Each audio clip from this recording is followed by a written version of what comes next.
The sound of a cough is usually just background noise, a tickle in the throat, a passing cold, but in the tiny, fourth-floor walk-up on the south side of Chicago.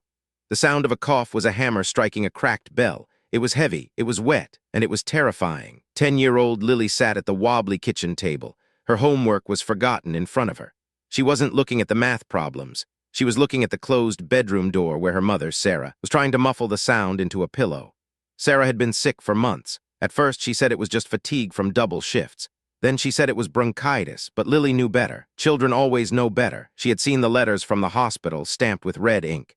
She had seen the eviction notice that had slid under the door 3 days ago. Harsh and impersonal. The apartment was cold. The radiator hissed and clanked but offered no warmth. Lily pulled her oversized wool sweater tighter around her thin frame. It had belonged to her father, a man she barely remembered except for the old acoustic guitar that sat in the corner gathering dust.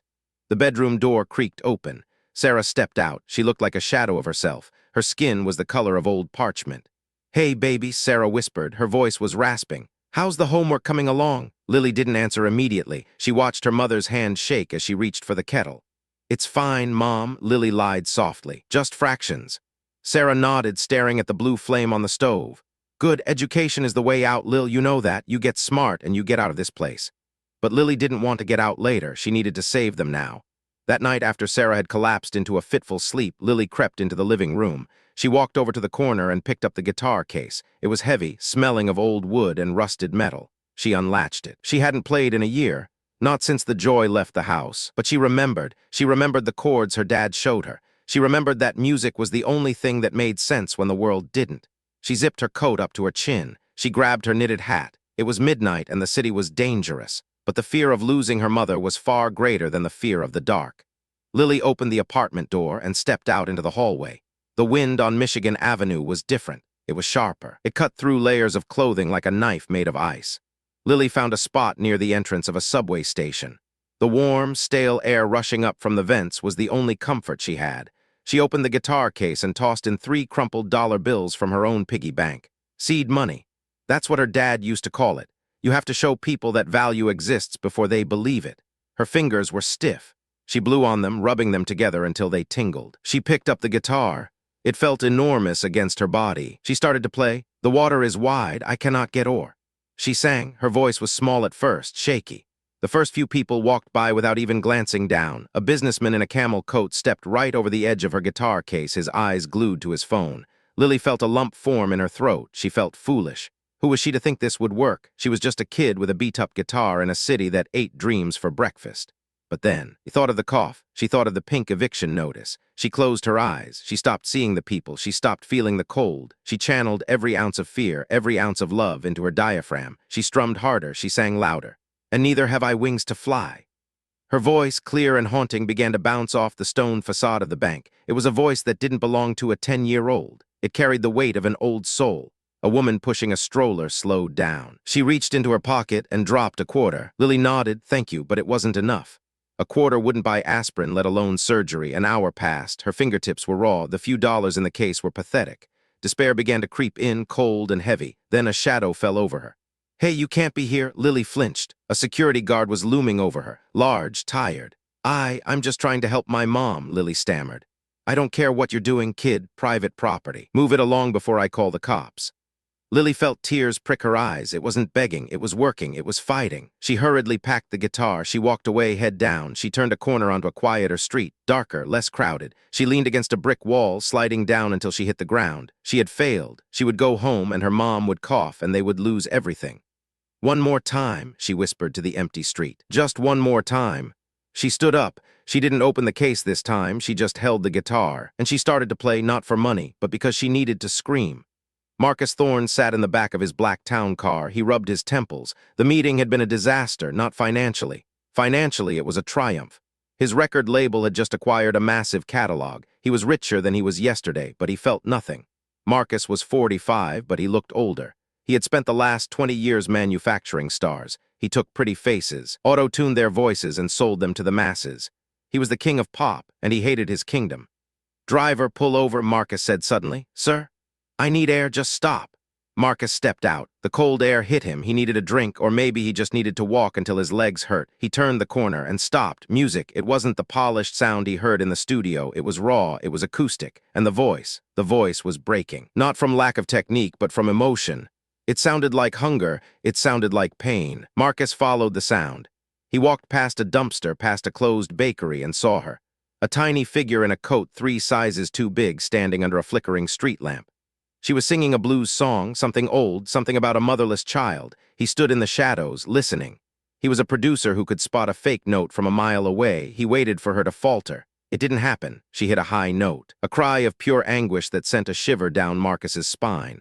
He felt a lump in his throat.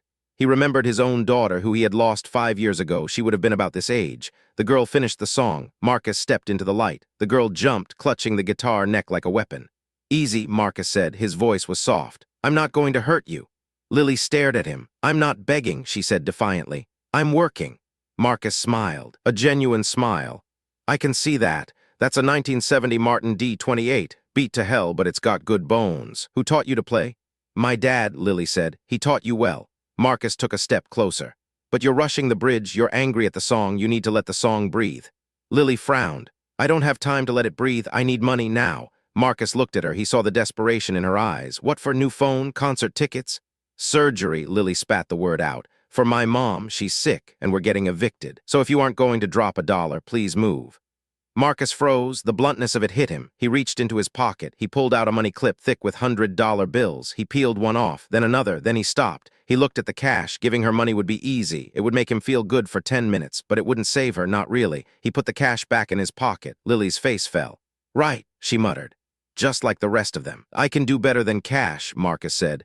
"My name is Marcus Thorne. I own Thorne Records. I don't want to give you charity, kid. I want to give you a job." Lily stared at him. "I don't believe you." Marcus handed her a sleek, black business card. "Google me. I have a studio 3 blocks from here. We record that song. We put it out tonight. I have 5 million followers. If you're as good as I think you are, you won't need donations. You'll earn every penny." Lily hesitated. "I can't leave my mom alone." "Then take me to her," Marcus said. "I need to get her permission anyway." 10 minutes later, the black town car was parked in front of the crumbling apartment building. When Lily opened the door, the sound of coughing filled the air immediately. It was worse now. Hacking, painful spasms. Marcus's face tightened. He followed Lily into the kitchen. Sarah was slumped at the table. She looked up, eyes hazy with fever. She saw the man in the expensive coat standing behind her daughter. Who is this?" Sarah rasped. "Lily, what did you do?" "I'm trying to fix it, Mom," Lily said, rushing to her side. "This is Marcus. He's a music man. He says he can help." Sarah glared at Marcus. "We don't need charity, sir. Please leave." "It's not charity, Sarah," Marcus said softly. "Your daughter has a gift, a rare one." "On the street." Sarah turned to Lily. "Lily, you promised you'd stay inside." "I had to," Lily yelled, the tears finally spilling over. "Mr. Henderson is kicking us out Tuesday. You're coughing up blood, Mom. I can't just watch you die." The room went silent. The truth hung in the air, heavy, undeniable. Sarah crumpled back into the chair, covering her face. Marcus took a breath. He walked over and knelt beside Sarah's chair, ignoring the dirty floor. "Sarah," he said gently, "I lost my daughter 5 years ago. Her name was Emily. She was a lot like Lily." Sarah lowered her hands. She saw the pain in his eyes. "I had all the money in the world," Marcus continued, "and I couldn't save her. I've been walking around dead for 5 years. Tonight, hearing your daughter sing, it was the first time I felt alive since Emily died." He reached out and placed his hand over Sarah's. "Let me help you, not for you, for her. She has a future. Don't let your pride block her path, please." Sarah looked at Marcus, then at Lily, who was standing by the stove, clutching the guitar case. Sarah closed her eyes and nodded slowly. "Okay," she whispered. "Okay." The next few hours were a blur. Marcus didn't wait. An ambulance arrived within 15 minutes. There were no questions about insurance. Marcus handed the paramedics a credit card and told them to take Sarah to the best specialist in the city. As they loaded Sarah onto the stretcher, she reached out for Lily. "You go," she whispered. "You go sing for us, baby." Marcus and Lily rode to the studio. It was like a spaceship, soundproof glass, blinking lights. The engineer looked confused to see a 10-year-old girl in a wool sweater standing in the vocal booth. "Just set the mic up, Dave," Marcus ordered. "No auto-tune, no reverb, just raw."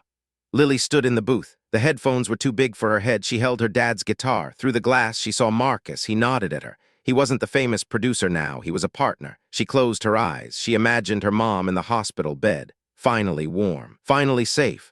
She began to play. The song was the same one she played on the street, but here, In the silence of the studio, it became something else. It became a prayer. Every crack in her voice was captured, every breath. When she finished, the engineer was staring at her, mouth open. Marcus had his head bowed, his hand over his eyes. Marcus uploaded the video an hour later. The caption read, "This is what real music sounds like." By the time Lily arrived at the hospital the next morning, the video had 3 million views. She walked into her mother's room. Sarah was hooked up to monitors, but the color was coming back to her cheeks. The doctors said they had caught the infection just in time. The surgery was scheduled. It was paid for. The rent was paid for. Marcus was waiting in the lobby. He stood up when Lily came out. He looked tired, but for the first time in years, he didn't look empty. "You're trending in Japan," Marcus said with a smirk. Lily didn't care about Japan. She walked up to the tall man in the expensive suit and wrapped her small arms around his waist. She buried her face in his coat.